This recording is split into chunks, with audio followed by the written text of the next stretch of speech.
ग्रह खराब नसतात तर आपले कर्म त्यांना प्रभावित करतात.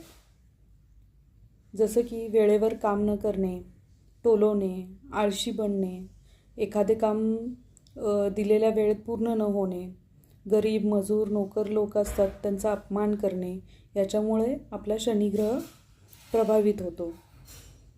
प्रत्येक व्यक्तीवर संशय घेणे, त्याला पाहून जळणे किंवा त्याच्यावर ईर्ष्या करणे, लोकांची पाठीमागून निंदा करणे, फसवणूक करणे, याच्यामुळे आपला राहू ग्रह प्रभावित होतो. नेहमी दुसऱ्यांच्या समोर आपलं दुःख सांगणे, रडणे, परत भौतिक गोष्टींचा मोह खूप असणे, याच्यामुळे आपला केतुग्रह प्रभावित होतो. असं काहीतरी तुम्ही रोज वागून तुमचे ग्रह खराब करत असता.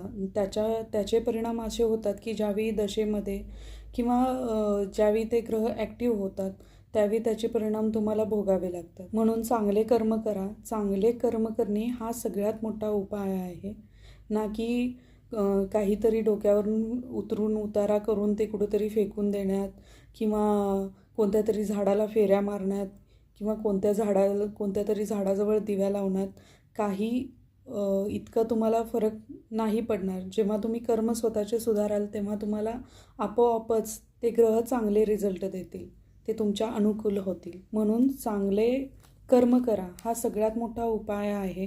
तुमच्या वागण्यात बदल करा.